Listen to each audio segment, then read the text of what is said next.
All right. Well, today I just finished watching an anime called Trinity 7.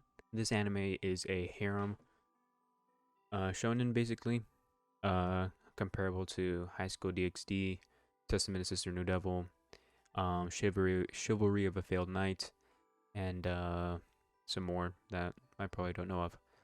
But the storyline for this anime is Arata, I think that's his name. I forgot. Um, Narata, he woke up one day and the city was getting engulfed by an event that they call the breakdown phenomenon, and everybody in the city was engulfed in this phenomenon, and including his cousin, which is a female. And before his cousin got engulfed, she handed him a grimoire. Um, a grimoire. It's basically a book tied by a chain or necklace of some kind. He used his grimoire when he got engulfed himself to grant him a wish, and what he wished for was for everything to go back to normal. And his grimoire did that, but in an imaginary way. The grimoire created a world where the city was intact, and the grimoire acted as his cousin.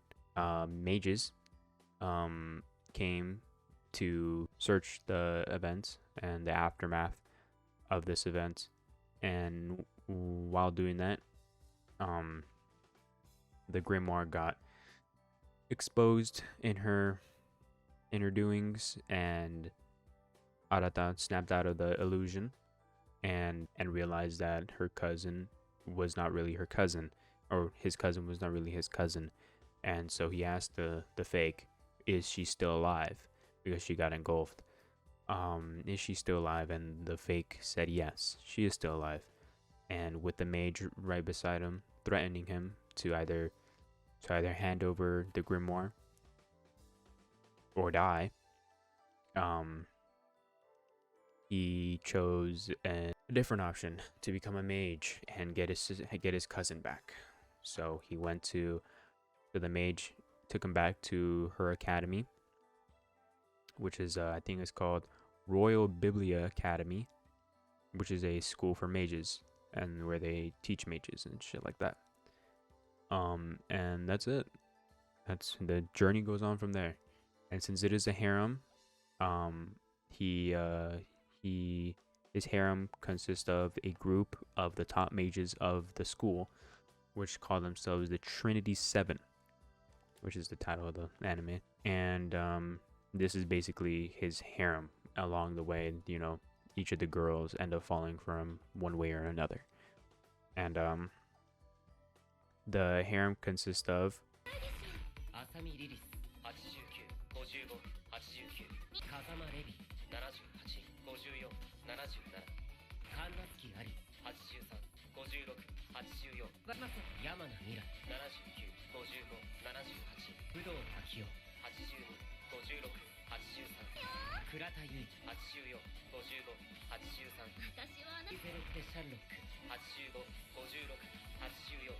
yeah, the characters are pretty cool, stuff. This anime also consists of a one season with 12 episodes and one OVA and 2 movies in that order. So the 12 episode, then the OVA, then the 2 movies. If you look at their Wikipedia, it'll say which movie came first and which movie came second. I think the first one is the Eternal Library and Alchemist Girl, something like that. And then the other one is like Heaven's Library and Crimson Demon, something like that. But yeah, if I were to give this a rating, a harem rating, it's actually not too bad. The story was actually pretty interesting. Not even gonna cap. It's more like it's like if you've seen Chivalry of a Failed Knight, it's like that if the story continued. It's actually pretty interesting. I was intrigued by it just enough to get the urge to keep watching. And so if I were to give this a harem rating, it is actually pretty decent in the genre of harems. So I would give this maybe I'm thinking a 7.2.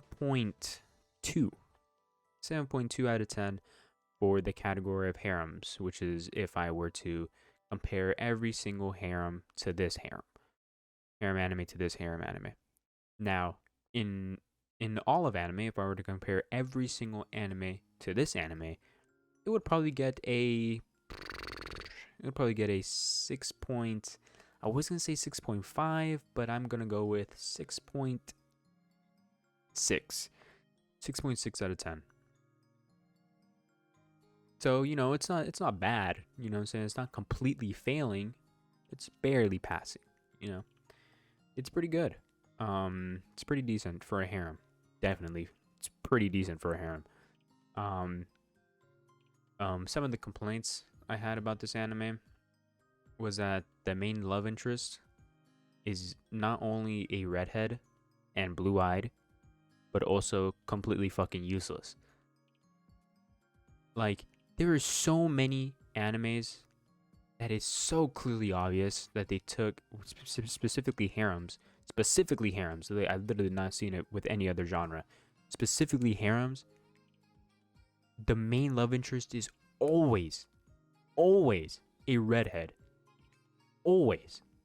And it's so obvious that they took inspiration from High School DxD, or most likely they did, because High School DxD is literally the only harem anime that has been successful in making the main love interest not only a redhead but actually likable in ways other than their appearance. You know what I mean? Like, literally the shows that have better side characters, that the side characters would be better off being with the main character than the main love interest. Like Chivalry of a Failed Knight, this one, and Testament of Sister New Devil, and there's another one called So I Can't Play H. All those four had redhead, blue-eyed main love interests, and each time the side girls were so much better than the fucking main love interest. So much better. And it's so crazy to me how they make the main love interest so whack, so trash. Like in this one, there was two specifically that were so much better in every single way than fucking the main love interest. That was like my only pet peeve around the whole time. She's so fucking annoying. Cock blocking every time.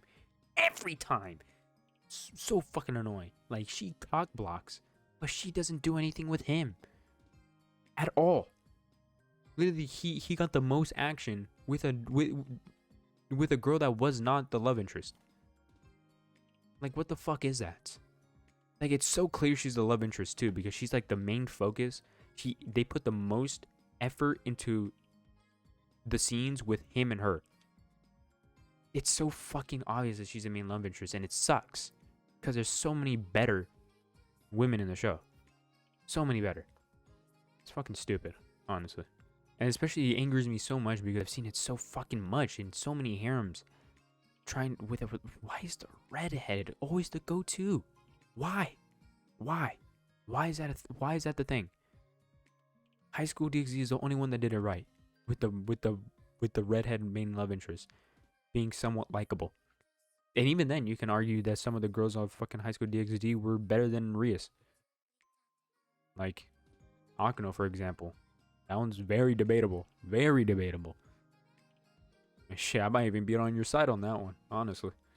And yeah, that's it. Thank you and goodbye.